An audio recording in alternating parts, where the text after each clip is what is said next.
வணக்கம் மாணவர்களே, இன்று நாம் பார்க்க போகும் பாடப்பகுதி இயல் 7 கவிதை பேழை. தலைப்பு சீவக சிந்தாமணி. ஆசிரியர் திருத்தக்க தேவர். சீவக சிந்தாமணி என்பது ஐம்பெரும் காப்பியங்களுள் ஒன்று. ஐம்பெரும் காப்பியங்கள் என்பது உங்களுக்கு தெரியும் இல்லையா? சிலப்பதிகாரம், மணிமேகலை, சீவக சிந்தாமணி, குண்டலகேசி, வளையாபதி. இந்த 5 தான் என்ன சொல்லுவாங்கன்னா ஐம்பெரும் காப்பியங்கள் அப்படின்னு சொல்லுவாங்க.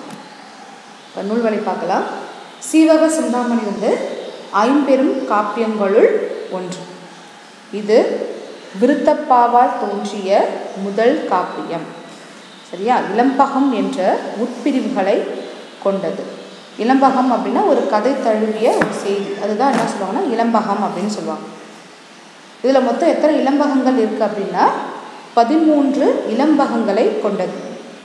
எத்தனை இளம்பகங்கள் இருக்குது? 13 இளம்பகங்கள்.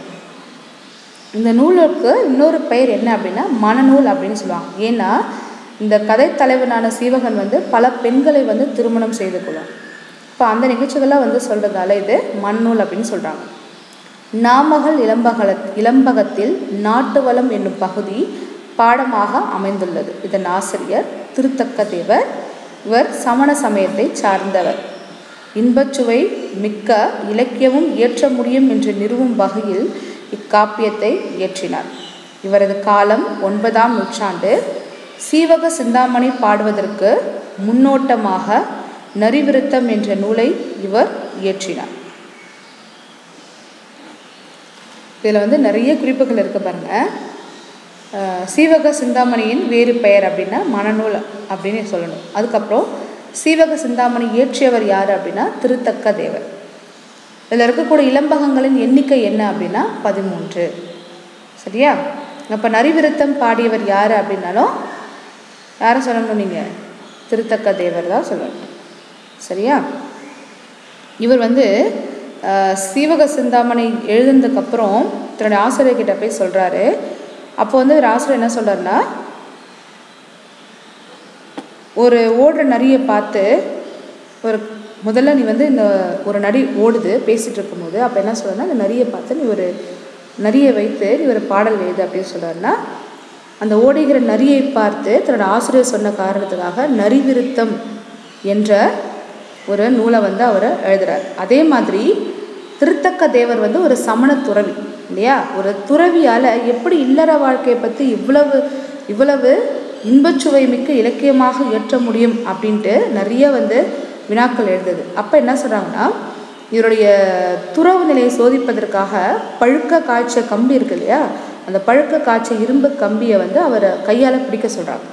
அப்படி கையால் அவர் பிடிக்கும்போது அவருக்கு எந்த காயமும் ஏற்படலை அப்படின்னு தெரிஞ்சதுக்கப்புறம் இவர் துறவியாக தான் இருக்கிறாரு அப்படின்ட்டு தெரிஞ்சுக்கிறாங்க. இது ஒரு செய்தி தான். பாடப்பகுதிக்கு போகிறதுக்கு முன்னாடி நுழைமுறை இருக்க பாருங்க. சங்க இலக்கியங்கள் நிகழ்வுகளில் கருத்தை கூறும் தன்னுணர்ச்சி பாடல்களாக அமைந்தன. அவற்றை தொடர்ந்து 10 கீழ்கணக்கு நூல்கள் அறக்கருத்துக்களை கூறுவனவாக இருந்தன. சங்க இலக்கியங்கள் எடுத்துக்கிட்டோம்னா 8 தொகையும் 10 பாட்டும். இது எல்லாமே எப்படி இருக்குன்னா தன்னுணர்ச்சி, தன்னுடைய உணர்வுகளை வெளிப்படுத்தும் விதமாக இந்த இலக்கியங்கள் இருந்துச்சு. அதை தொடர்ந்து 10 கீழ்கணக்கு நூல்கள் இருந்தது. அதுதான் அற இலக்கியங்கள் சொல்லுவோம் இல்லையா? திருக்குறள், நாலடியார், இதெல்லாம் அற இலக்கியங்கள். இது எல்லாமே அறக்கருத்துக்களை கூறுவனவாக இருந்தது. பின்னர் ஒப்பில்லாத தலைவன் ஒருவனது வாழ்க்கையை பாடுவனவாய் காப்பியங்கள் உருவாகின. தலைவனுடைய, அது அரசனாக கூட இருக்கலாம், அவனுடைய வாழ்க்கையை பற்றி கூறுவதாக காப்பியங்கள்லாம் உருவாகுச்சு. இவ்வகையில் சீவகனை தலைவனாக கொண்டு தோன்றிய காப்பியம்தான் இந்த சீவக சிந்தாமணி. இன்பங்களை துறந்து துறவு பூண வேண்டும் என்பதே இக்காப்பியத்தின் மைய கருத்தாகும். ஏமாங்கத நாட்டு வளத்தை திருத்தக்க தேவர் வர்ணிக்கும் பகுதி அந்நாட்டின் செழிப்பை உணர்த்துகிறது. சீவக சிந்தாமணியில் நமக்கு என்ன பாடல் கொடுக்குறாங்க அப்படின்னா, ஏமாங்கத நாட்டுடைய வளத்தை பற்றிய பாடல்கள் நமக்கு பாடப்பகுதியில் கொடுத்துருக்காங்க. சரியா? இப்போ இந்த கதையோட நாயகன் யார் அப்படின்னா சீவகன். அப்போ சீவகனுடைய வரலாறை பற்றி நான் உங்களுக்கு சுருக்கமாக சொல்லிடுறேன். சீவகன் யார் அப்படின்னா, ஏமாங்கத நாட்டை ஆண்ட சச்சந்தன் விசையுடைய மகன் தான் சீவகன். சச்சந்தன் சிறந்த அரசன் தான். ஆனால் தன்னுடைய மனைவியான விசையை மீது அளவு கடந்த அன்பு வச்சிருந்ததால் அவன் எப்போதுமே அந்தப்புறத்தில் இருப்பான். அரச அரசனாக இருந்தாலும் கூட அந்த அரச பொறுப்புகளை எல்லாத்தையுமே வந்து தன்னோட அமைச்சரான கட்டியங்காரன்ட்ட ஒப்படைச்சிட்டு எப்போதுமே தன்னுடைய மனைவி கூடயே அவன் இருப்பான். அப்போ இதனால் என்ன ஆகுதுன்னு பார்த்தோம்னா, இந்த கட்டியங்காரன் என்ன பண்ணுறான், அந்த அமைச்சன் இருக்கான் இல்லையா, அவன் என்ன பண்ணுறான், எப்படியாவது சச்சந்தனை வந்து கொண்டுட்டு நாம் வந்து அரசாட்சி எடுத்துக்கணும் அப்படின்ட்டு அவனுக்கு அரசாட்சி மேலே ஆசை வந்துடுது. அதை வந்து சச்சந்தனுக்கும் தெரிஞ்சிடுது. அவன் வந்து நம்ம எப்படியாவது நம்மளை கொலை செய்துவான். அது மட்டும் இல்லாமல் விசையை வந்து அப்போ வந்து நிறை மாத கர்ப்பிணியாக இருக்கிறாங்க, குழந்தை பிறக்கக்கூடிய தருணம். அப்போ தன்னுடைய குழந்தைக்கும் ஆபத்து வரும் அப்படின்றத தெரிஞ்சுக்கிட்டு சச்சந்தன் என்ன பண்ணுறாருன்னா மயிர்பொறியில் வைத்து அனுப்புகிறார். மயிர்பொறி அப்படின்றது ஒரு இடத்துல இன்னொரு இடத்துக்கு போகக்கூடியது. அந்த காலத்தில் வந்து இருந்தது. இப்போ ஏரோப்ளேன்லாம் பயணம் பண்ணுறோம் இல்லைங்களா, விமானத்தில் ஒரு இடத்துல இன்னொரு இடத்துக்கு பறந்து போகிற பார்த்திங்களா, அது போல் அந்த காலத்தில் வந்து மயிர்பொறி அப்படின்றது ஒன்று இருந்தது. அந்தரத்தில் செல்லக்கூடிய ஒரு வாகனம்.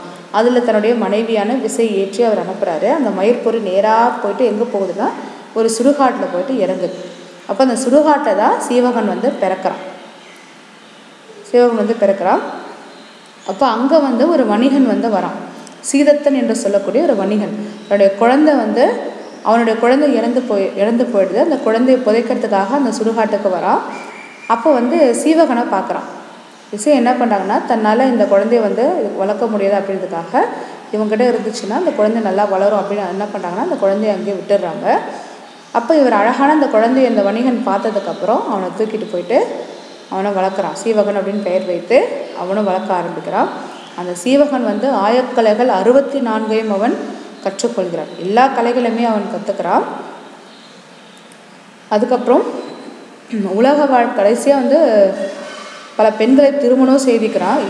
இறுதியாக என்ன ஆகுதுன்னா, உலக வாழ்க்கை பொய்யானது என்பதை உணர்ந்து அவன் துறவு வாழ்க்கையை மேற்கொள்கிறான்.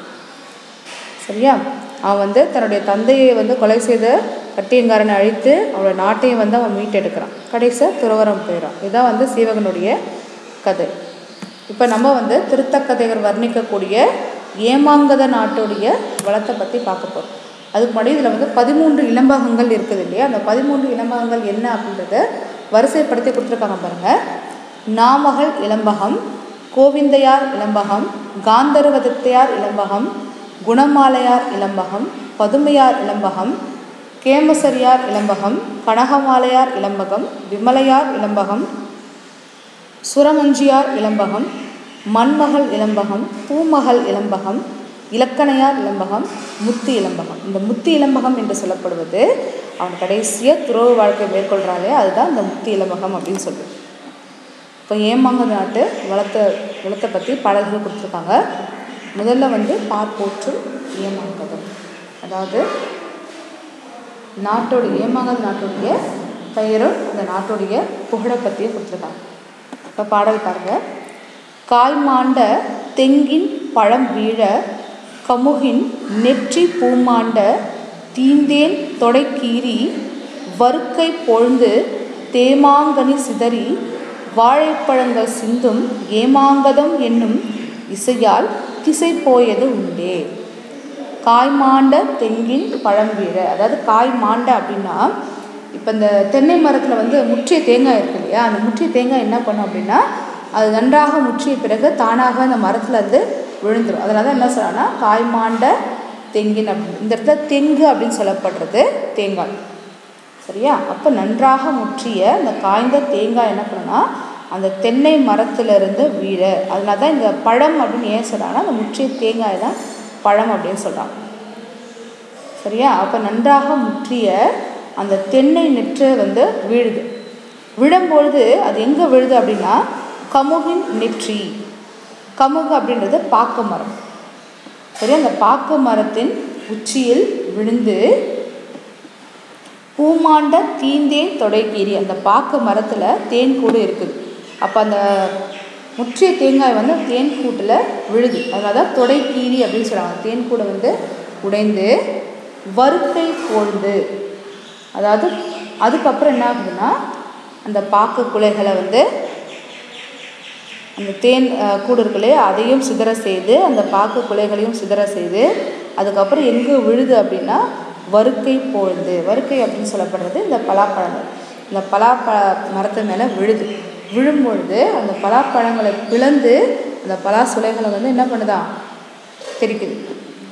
தேமாங்கனி சிதறி, இந்த இடத்துல தேமாங்கனி அப்படின்னு சொல்லப்படுறது மாம்பழங்கள், தேன் போன்ற சுவையுடைய மாங்கனிகள், மாங்கனி. சரியா? தேமாங்கனி அப்படின்னா தேன் போன்ற சுவையுடைய மாங்கனிகள். அப்படிப்பட்ட இந்த மாங்கனிகளை சிதற செய்கிறது. இப்போ பாருங்கள், அந்த முற்றிய தேங்காய் முதல்ல எங்கே வருது? பாக்கு மரத்தில் விழுது. அந்த பாக்கு மரத்தில் என்ன இருக்குது?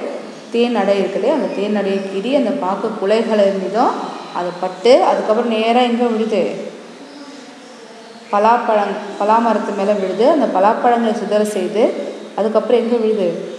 தேன் போன்ற சுவையுடைய மாம்பழங்களை சிதற செய்து கடைசி எங்கே விழுது பார்த்திங்கன்னா வாழைப்பழங்கள் சிந்தும் ஏமாங்கதம். இந்த மாமரங்கள் விழுந்து கடைசியாக இந்த வாழை மரத்து மேலே விழுது. அப்போ அங்கே இருக்கக்கூடிய வாழைப்பழங்களும் சிதறுது. ஏமாங்கதம் என்னும் இசையால், இப்படிப்பட்ட ஏமாங்கதம் என்னும் பெயரை கொண்டு இசையால் திசை போயது உண்டு. புகழாலே திசையெல்லாம் பரவியதாக ஒரு நாடானது இருக்கிறது. அந்த நாடு தான் என்னது? ஏமாங்கதம். சரியா? அப்போ அந்த ஏமாங்கத நாட்டில் எவ்வளோ வளம் பொருந்திய மரங்கள் எல்லாம் இருக்குது பாருங்க. முற்றிய தேங்காய்களை தரக்கூடிய தென்னை மரங்கள் நிறைந்ததாக இருக்கிறது, நெருக்கமான மரங்கள், அதுக்கப்புறம் பாக்கு மரங்கள் நிறைந்ததாக இருக்கிறது, வாழை மரங்கள் இருக்கிறது, அதுக்கப்புறம் மாமரங்கள் இருக்கிறது. அப்போ இந்த அளவுக்கு மரம் செடி கொடிகள் செழிப்பாக வளர்னா அந்த நாடு வந்து நிலவளம் நிறைய இருந்துச்சுன்னா அந்த நாட்டோட நிலவளத்துக்கு காரணமான நீர்வளமும் இருக்கும் இல்லையா? அப்போ நீர்வளம் மிகுந்து காணப்பட்டால் தான் நிலவளமும் அங்கே அதிகமாக இருக்கும். சரியா? இந்த இடத்துல திங்கு என்பது தேங்காய், இசை என்பது புகழ், வருக்கை அப்படின்னா பலாப்பழம், நெற்றி என்பது உச்சி. சரியா? இப்போ இதில் பொருள் நம்ம மறுபடியும் சொல்கிறப்பாங்க. தென்னை குலை விட்டு நன்றாக காய்த்து தேங்காய் நெற்றுகள் முற்றிய நிலையை உடையது. அதனால தான் என்ன சொல்கிறேன்னா காய்மாண்ட தெங்கு அப்படின்னு சொல்கிறார். அப்போ தென்னை மரத்தை அடுத்து கமுகு மரம் என்று சொல்லக்கூடிய பாக்கு மரமும் பலாமரமும் வாழை மரமும் செழித்து வளர்ந்துள்ளதையும் இந்த பாடலில் அவர் குறிப்பிட்டிருக்கார். அதே மாதிரி தேனடையும் பலாப்பழமும் மாங்கனியும் வாழைப்பழமும் சிதறும்படியாக தென்னையிலிருந்து நெற்று வீழ்ந்தது என்றால் அந்நாட்டின் நிலவளமும் நீர்வளமும் சிறப்பானதாக இருக்கிறது என்பதை நாம் தெரிந்து கொள்ளலாம். அடுத்தது வாரி வழங்கும் வள்ளல்.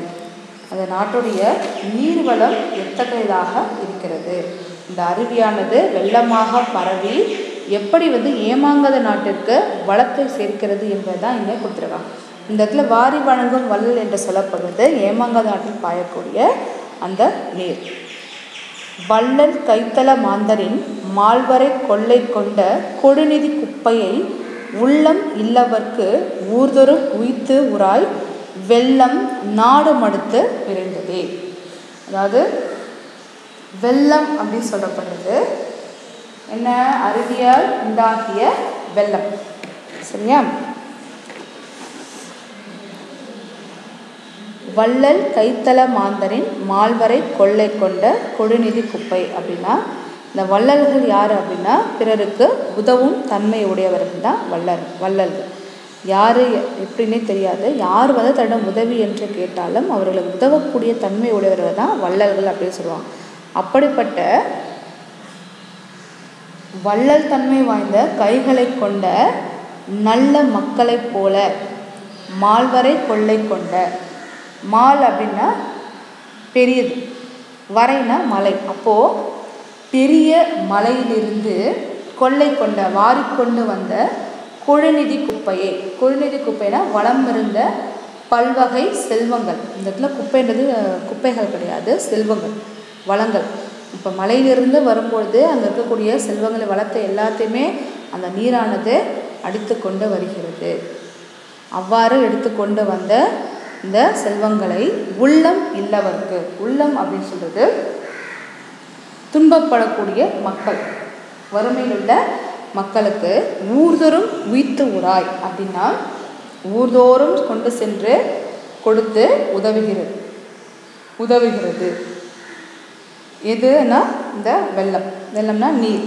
நாடு மடுத்து விரைந்தது, நாடு முழுவதும் தோன்றி தவழ்ந்து பரவியது அப்படின்னு சொல்கிறாங்க. சரியா? அப்போ மலையிலிருந்து தோன்றிய இந்த நீரானது என்ன பண்ணுதான், வள்ளல்கள் எப்படி பிறருக்கு உதவுகிறார்களோ அதுபோல் மிகப்பெரிய மலையிலிருந்து தோன்றிய இந்த நீரானது தான் கொண்டு வந்த அந்த செல்வங்களை எல்லாமே துன்பப்படுகின்ற வறுமையில் உள்ளவர்களுக்கு ஊர்தோறும் சென்று அந்த செல்வங்களை தருகிறது அப்படின்னு சொல்கிறாங்க. அப்படிப்பட்ட நீர்வளம் மிக்கது தான் இந்த ஏமாங்கத நாடு. சரியா? மால்வரை அப்படின்றது பெரிய மலை, மடுத்து என்று சொல்லப்படுவது பாய்ந்து, கொழுநிதி என்பது திரண்ட நிதி. நிதி என்பது இங்கே செல்வத்தை குறிக்கும். அடுத்தது மனம் கமழும் கழனி. கழனி என்பது வயல். சரியா? உழவர்கள் நிலத்தை எப்படி உழுகிறார்கள் அப்படின்றத அந்த பாடலில் சொல்லியிருக்காங்க. நெறிமறுப்பு எருமையின் ஒருத்தல் நீள் இனம் செறிமறுப்பு ஏற்றினம் சிலம்ப பண் உரியி பொறிவரி வராளினம் இரிய புக்குடன் வெறிக்கமழ் கழனியுள் உழுனர் வெள்ளமே. அதாவது நெறிமறுப்பு அப்படின்னு சொல்கிறது, இந்த இடத்துல மறுப்பு என்பது கொம்பு, நெறிமறுப்பு அப்படின்னு சொல்லப்படுறது வளைந்த கொம்பு. சரியா? எருமை, அதாவது வளைந்த கொம்புகளை உடைய எருமை கடாக்களின் நீள் இனம், பெரிய கூட்டம். நீள்னா நீண்ட, இல்லையா? அப்போ எதோடைய கூட்டம் அப்படின்னா எருமை கடாக்களின் கூட்டம். அப்போ நெளிந்த கொம்புகளை கொண்ட எருமை கடாக்களின் பெரிய கூட்டத்தையும் செறிமறுப்பு ஏற்றினம் அப்படின்னு சொல்லும்போது செறிந்த கொம்புகளை கொண்ட எருதுகளின் கூட்டத்தினையும், அடர்த்தியான பெரிய கொம்புகளை கொண்ட எருதுகளின் கூட்டத்தினையும் சிலம்ப பண் உருகி, சிலம்புதல் அப்படின்னா ஒலி எழுப்புதல், முழங்குமாறு, அவைகள் முழங்குமாறு பண் உருகி ஏறுகளில் பூட்டி பொறிவரி வராளினம் இரிய. பொறி அப்படின்னா இந்த இடத்துல புள்ளிகளை உடைய வரால் மீன்கள். இந்த வரால் மீன்கள் மேலே புள்ளிகள் வரிகளும் இருக்கு இல்லையா? அப்படிப்பட்ட இந்த வரால் மீன்கள் கூட்டங்கள் அஞ்சி ஓடுமாறு வெறிக்கமழ் கழனியுள். வெறி என்பது இந்த இடத்துல மனத்தை குறிக்கும். அப்படி மனம் கமழுகின்ற கழனியுள், கழனி அப்படின்னா வயல், அந்த வயலின் உள்ளே புக்குடன் உழுநர் வெள்ளம், தாமும் உடன் புகுந்து உழுகின்றவர்கள் வெள்ளம் என்னும் எண்ணிக்கையினர் ஆவர். இப்போ எதையெல்லாம் வைத்து இந்த வயலை உழறாங்க அப்படின்னா நெளிந்த கொம்புகளை கொண்ட எருமை கடாக்களையும் செறிந்த கொம்புகளை கொண்ட எருதுகளின் கூட்டத்தினையும் ஏறுகளில் பூட்டி அந்த நீரிலே இருக்கக்கூடிய வரால் மீன் கூட்டங்கள் அஞ்சி ஓடுமாறு மனம் கமழும் அந்த வயலினை உழவர்கள் வெள்ளம் போல அந்த இடத்தை உழுகின்றனர் அப்படின்னு சொல்கிறாங்க. புரியுதா? இங்கே பாருங்கள், இந்த எருமை கடாக்கள் இருக்குல்ல, எருமை கடாக்களின் கூட்டத்தையும் எருதுகளின் கூட்டத்தினையும் அவை ஒலி எழுப்புமாறு ஏறுகளில் பூட்டி உழவர்கள் வெள்ளம் போல உழுகின்றனர். அப்படி அந்த எருமை கடாக்களும் அந்த எருதுகளும் முழங்குகின்ற ஒலியை கேட்டு இந்த வரிகளையும் புள்ளிகளையும் உடைய இந்த விரால் மீன் கூட்டங்கள் அஞ்சி ஓடுகின்றன அப்படின்னு சொல்கிறாங்க. அடுத்தது தலைவணங்கி விளைந்த நெற்பயிர். சொல்லரும், இது உங்களுக்கு மனப்பாட பகுதி, அதனால் தெளிவாக படிச்சுக்கோங்க. சொல்லரும் சூழ்பசும் பாம்பின் தோற்றம் போல் மெல்லவே கருயிருந்து ஈன்று மேலலார் செல்வமே போல்தலை நிறுவி தேர்ந்த நூல் கல்விசேர் மாந்தரின் இறைஞ்சி காய்த்தவே. சொல்லரும் சூழ்பசும் பாம்பின் தோற்றம் போல் மெல்லவே கருயிருந்து ஈன்று மேலலார். அதாவது இந்த நெற்பயிர் வளர்ந்துருக்கு இல்லையா? வளர்ந்து இருக்கும்போது அந்த நெற்கதிர்கள் வருது. அது எப்படி இருக்குன்னா கருக்கொண்ட பச்சை பாம்பின் தோற்றம் போல அது கருக்கொண்டு உள்ளது. எதுன்னா இந்த நெற்பயிர்கள். சரியா? அதுபோல தலை நிமிர்ந்து இந்த நெற்பயிர்கள் நிற்கின்றது. கருக்கொண்ட பச்சை பாம்பின் தோற்றம் போல இந்த கருக்கொண்டு முற்றிய இந்த நெற்பயிர்கள் எப்படி இருக்குதா? தலை நிமிர்ந்து நிற்கின்றது. அதுபோல செல்வமே போல் தலை அப்படின்னா செல்வம் பெற்ற உயர்ந்த குடியில் பிறந்த கீழ் மக்கள் தலை நிறுவி தலையை நேரே உயர்த்தி நின்றனர். எப்படி எப்படி வந்து இந்த நெற்பயிரானது சூழ் முற்றியவுடன் நேராக அந்த நெற்கதிர்கள் நிற்கின்றதோ அதுபோல் இந்த கீழ் மக்கள் உயர்ந்த குடியே பிறவாத இந்த கீழ் மக்கள் இருக்கிறாங்க இல்லையா, அவங்கக்கிட்ட நிறைய செல்வம் சேர்ந்தோட எப்படி இருப்பாங்க, யாரையுமே மதிக்காமல் தலை நிமிர்ந்து நிற்பார்கள். சரியா, எது கூட ஒப்பிட்டு சொல்கிறாருன்னா இந்த நெற்பயிர்களை வந்து ஒப்பிட்டு சொல்கிறார். ஈன்று மேலலார் செல்வமே போல்தலை நிறுவி தேர்ந்த நூல் கல்விசேர் மாய்ந்தரின் இறைஞ்சி காய்த்தவே. அதுக்கப்புறம் அந்த நெற்பயிர் வந்து என்னாகும், நன்றாக முற்றியவுடன் அது என்னாகும் அப்படின்னா வளைந்து காணப்படும். அறுவடை காலத்தில் பார்த்திங்கன்னா நெற்பயிர் வந்து நல்லா வளைந்து காணப்படும் இல்லையா. அப்போ அதுக்கு என்ன சொல்கிறாங்க அப்படின்னா, அந்த நெற்பயிர் வந்து வளைந்து காணப்படுவது கல்வி அறிவு நிரம்ப பெற்ற பெரியோர்களைப் போல தலை வணங்கி விளைந்தன அப்படின்னு சொல்கிறார். கல்வி சேர் மாந்தரின் இறைஞ்சி காய்த்தவை. முதல்ல அந்த நெற்பயிர் எப்படி இருந்தது, கருக்கொண்ட பச்சை பாம்பின் தோற்றம் போல அந்த நெற்பயிர்கள் வந்து நேராக தலை நிமிர்ந்து நின்றன. அதுக்கு என்ன சொல்கிறாரு, கீழ் மக்கள்கிட்ட இருக்கக்கூடிய செல்வம் வந்து இருந்துச்சுன்னா அவர்களும் வந்து என்ன பண்ண பணிவில்லாமல் நேராக இருப்பார்கள் அப்படின்னு சொல்கிறாங்க. பணியுடன் நடந்து கொள்ள மாட்டாங்க அப்படின்னு சொல்கிறாங்க. ஆனால் அதுக்கப்புறம் இந்த நெற்பயிர்கள் வந்து முற்றியவுடன் என்ன பண்ணுமா, தலை சாய்ந்து இருக்கும். அதற்கு எதாவது சொல்கிறார் அப்படின்னா, கல்வியில் சிறந்த மாந்தர்கள் எப்படி இருப்பாங்க, எப்போதுமே பணிவாக இருப்பாங்க. அதற்கு வந்து உண்மைப்படுத்தி அங்கே சொல்லியிருக்காரு. புரியுதா, இந்த மனப்பாட பகுதி அதனால் தெளிவாக படிச்சுக்கோங்க. சொல்லரும் சூழ்பசின் பாம்பம் தோற்றம் போல் மெல்லவே கருயிருந்து ஈன்று மேலலார் செல்வமே போல்தலை நிறுவி தேர்ந்த நூல் கல்வி சேர் மாந்தரின் இறைஞ்சி காய்த்தவே. அடுத்து ஏமாங்கல் நாட்டை வளர்த்து சொல்லும் போது அங்கே இருக்க வந்து எல்லாமே வந்து ஆயிரக்கணக்கில் இருந்தது அப்படின்னு சொல்கிறாங்க. ஆயிரமாக பெருகி காணப்பட்டது. ஏமாங்கல் நாட்டு ஊர்களில் எல்லாமே ஆயிரமாக இருந்தது அப்படின்னு சொல்கிறார். அடிசில் வைகள் 1000 அறப்புறமும் 1000 கொடியனார் செய்கோலமும் வைகள் தோறும் 1000 மடிவையில் கம்மியர்களோடும் மங்களமும் 1000 முடிவு இலை வேறு 1000 ஓம்புவாரின் ஓம்பலே. அதாவது அடிசில் அப்படின்னு சொல்லப்படுறது உணவு. அடிசில்னா என்ன, உணவு. அப்போது வைகள் 1000 அப்படின்னா நாள்தோறும் உணவு வழங்குவதற்கான இந்த அடிசிற் சாலைகள் வந்து 1000 அங்கு காணப்படுகின்றன. சரியா, ஏமாங்கல் நாட்டுகளில் ஊர்களில் நாள்தோறும் உணவு வழங்குவதற்காக உணவு நிரம்பிய அடிசில் சாலைகள் ஆயிரக்கணக்கில் இருந்தன அப்படின்னு சொல்கிறாங்க. அடுத்தது அறப்புறமும் 1000. அதாவது அறப்புறம் அப்படின்னா அறத்திற்கு விடப்பட்ட வரி இல்லாத நிலங்கள். சரியா, அறத்திற்காக விடப்பட்ட வரி இல்லாத அந்த நிலங்களும் ஆயிரக்கணக்கில் அங்கு இருந்தன. வரி இல்லாத நிலங்களும் எப்படி இருக்குது, ஆயிரக்கணக்கில் காணப்பட்டது. முதல்ல என்ன சொல்கிறாங்க, எது ஆயிரக்கணக்கில் இருந்தது, உணவு வழங்குவதற்காக அடிசு சாலைகள் 1000 இருந்தது. அதுக்கப்புறம் வரி இல்லாத விளைநிலங்கள் வந்து 1000 இருந்தது. கொடியனார் செய்கோலம். இந்த இடத்துல கொடியனார் அப்படின்னு சொல்லப்படுறது யாருன்னா பெண்கள். கொடி போன்ற இடையை உடைய பெண்கள், அதுதான் இங்கே கொடியனார் அப்படின்னு சொல்கிறாங்க.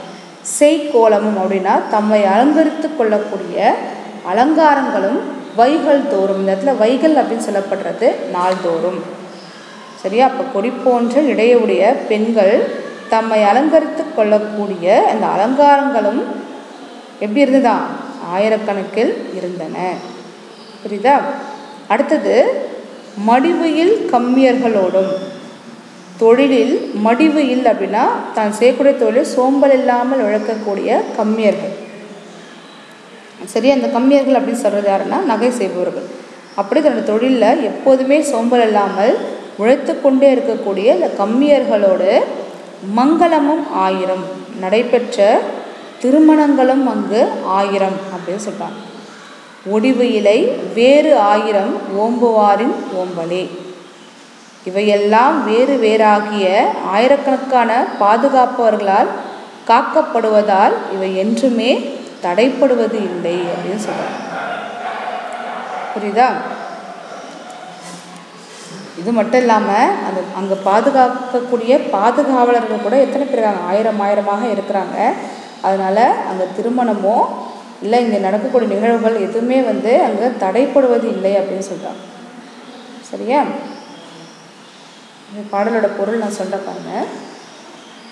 ஏமாங்கத நாட்டில் உள்ள ஊர்களில் உணவு வழங்குவதற்காக உணவு நிரம்பிய அடிசிற் சாலைகளும் ஆயிரக்கணக்கில் இருந்தது. அறத்திற்காக விடப்பட்ட வரியில்லாத நிலங்களும் ஆயிரக்கணக்கில் இருந்தது. கொடி போன்ற இடையுடைய பெண்கள் தம்மை அலங்கரித்து கொள்ளக்கூடிய அலங்காரங்களும் ஆயிரக்கணக்கில் இருந்தது. எப்போதுமே தொழில் சோம்பல் இல்லாமல் உழைக்கக்கூடிய கம்மியரும் ஆயிரக்கணக்கில் இருந்தனர். திருமணங்களும் ஆயிரக்கணக்கில் நடந்தன. இவையெல்லாம் வேறு வேறாகிய ஆயிரக்கணக்கான பாதுகாப்பவர்களால் காக்கப்படுவதால் என்றுமே தடைப்படுவது இல்லை. சரியா? இப்போ அடுத்தது கடைசியாக இருக்கக்கூடிய பாடல் நாடுகள் சூழ்ந்த ஏமாங்கதம். பல நாடுகள் சூழ ஏமாங்கத நாடானது பெருமையுடன் காணப்பட்டது அப்படின்னு சொல்கிறாங்க. நற்றவம் செய்வார்க்கு இடம், தவம் செய்வார்க்கும் அஃது இடம், நற்பொருள் செய்வார்க்கும் இடம், பொருள் செய்வார்க்கும் அஃது இடம். வெற்ற இன்பம் விளைவிப்பான் விண் உவந்து வீழ்ந்தன மற்ற நாடு வட்டமாக வைகு மற்ற நாடரோ அப்படின்னு சொல்கிறார்.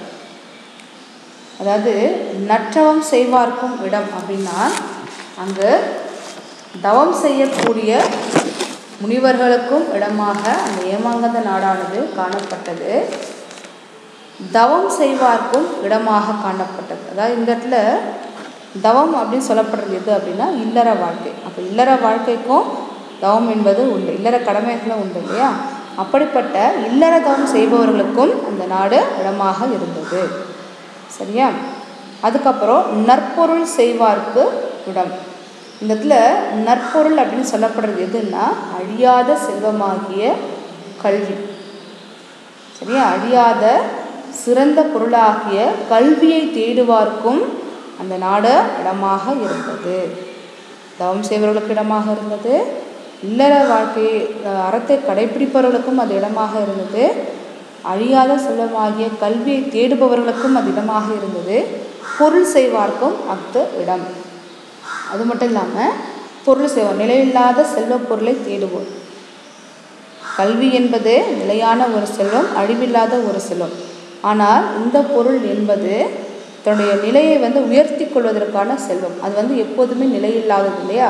அப்படிப்பட்ட நிலையில்லாத செல்வ பொருளை தேடுபவர்களுக்கும் அதுவே இடமாக விளங்கியது. சரியா? வெற்ற இன்பம் விளைவிப்பான். வெற்றியை உடைய தன் இன்பத்தை உலகம் விரும்புமாறு செய்வதற்காக விண்பு விழுந்தது என விண்ணுலகமே மகிழ்ந்து நிலத்தினில் விழுந்தது கிடப்பதைப் போல மற்ற நாடு வட்டமாக வைக்கும். மற்ற நாடுகள் எல்லாம் வட்டமாய் சூழ்ந்து தனக்கு எல்லையாக விளங்க ஏமாங்கத நாடு நடுநாயகமாக விளங்கியது. சரியா? உங்களுக்கு பொருள் புரியுதா? அப்போ ஏமாங்கத நாட்டை சுற்றி மற்ற நாடுகள் வட்டமாக இருக்குது. அப்படி நாடுகள் சூழ நடுநிலைமையோடு இந்த ஏமாங்கத நாடானது சிறப்பாக இருந்தது. அதுக்கு எப்படி சொல்கிறாங்கன்னா விண்ணுலகமே மகிழ்ந்து நிலத்தினில் வீழ்ந்து கிடப்பதை போல அந்த நாடானது இருந்தது அப்படின்னு சொல்கிறார். புரியுதா? ஏன்னா ஏமாங்கத நாடு சொர்க்கமே மண்ணில் நிலவுவது போல எல்லா இன்பங்களையும் உடைய ஒரு நாடாக விளங்கியது. அதனால தான் விண்ணு விழுந்தது என அப்படின்னு சொல்கிறார். இந்த பாடலோட பொருள் புரியுதா? நற்றவம் அப்படின்னா பெரும் தவம் செய்யக்கூடியது. வட்டம் அப்படின்னா எல்லை. வெற்றம் அப்படின்னு சொல்லப்படுறது இந்த இடத்துல வெற்றியை குறிக்குது. அடுத்து இலக்கண பிரிவு பாருங்கள். நற்றவம் அப்படின்னா நன்மை குற்றல் தவம் அப்படின்னு பிரிக்கணும். அப்போ இந்த மை விகுதி மறைந்து வருவதால் அது பண்பு தொகை.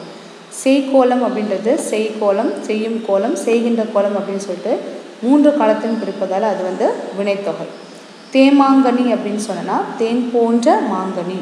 அப்போ இந்த இடத்துல போன்ற என்ற ஓம உருவு மறைந்து வருவதால் அது ஓமை தொகை. இறைஞ்சி ஈ வந்துச்சுன்னா அது இறுதியில் ஈன் வந்துச்சுன்னா அது வினையச்சு. அடுத்தது கொடியனார் அப்படின்றது இடை குறை. இறைஞ்சி என்பது இறைஞ்சு குட்டல் ஈன் பிரிக்கணும். இறைஞ்சி என்பது பகுதி, ஈ என்பது வினையச்ச விகுதி. ஓம்புவார் அப்படின்றது ஓம்பு குட்டல் இவ் குட்டல் ஆர்னு பிரிக்கணும். ஓம்பு என்பது பகுதி, இவ் என்பது எதிர்கால இடைநிலை, ஆர் பலர்பால் வினைமுற்று விகுதி. அடுத்து இருக்கக்கூடிய ஒரு குறிவினா, ஒரே ஒரு சிறுவினா, ஒரு நெடுவினா இருக்குது. இப்போ நெடுவினா பொறுத்த வரைக்கும் ஏமாங்கத நாட்டம் வளம் கொடுத்த வர்ணனைகளை ஊரின் வளங்களோடு ஒப்பிட்டு எழுதுகிறார். அப்போ ஏமாங்கத நாட்டு வளங்களை பற்றி எப்படி சொல்லியிருக்காங்க, அந்த வர்ணனைகளை வந்து பயன்படுத்தி உங்களுடைய ஊரின் வளங்களோடு ஒப்பிட்டு நீங்கள் வந்து எழுதணும். சரியா? அதே மாதிரி சிறுவினா பாருங்கள். ஏமாங்கத நாட்டில் எவையெல்லாம் ஆயிரக்கணக்கில் இருப்பதாக திருத்தக்க தேவர் பாடியுள்ளார். இந்த அறச்சாலைகள் 1000 இருந்தது இல்லையா? அப்புறம் பெண்கள் அழகு செய்யக்கூடிய அந்த அலங்கார பொருட்கள் 1000 இருந்தது. கம்மியர்கள் ஆயிரக்கணக்கில் இருந்தாங்க. திருமணங்கள் ஆயிரக்கணக்கில் நடந்தது. இந்த மாதிரி செய்திகள்லாம் வந்து நீங்கள் இதில் எழுதணும். கருக்கொண்ட பச்சை பாம்பு எதற்கு ஓமையாக்கப்பட்டுள்ளது? இதை நான் உங்களுக்கு ஏற்கனவே சொன்னேன் இல்லையா? நெற்பயிர்கள் வந்து கருக்கொண்டதுக்கப்புறம் எப்படி இருக்கும், நேராக இருக்கும். அது எப்படி இருக்குன்னா, தகுதி இல்லாதவர்களிடம் செல்வம் சேர்ந்தால் அவர்கள் பணிவோடு இருக்க மாட்டாங்க. அதற்கு உதாரணமாக அதை வந்து சொல்லியிருப்பாங்க. சரியா? இந்த வினா விடைகளை உங்களுடைய கைடை பார்த்த இதற்கான விடைகளை உங்களுடைய கிளாஸ் ஒர்க்கில் நீங்கள் எழுதணும். சரியா? அடுத்த காணொளியில் பார்க்கலாம். நன்றி.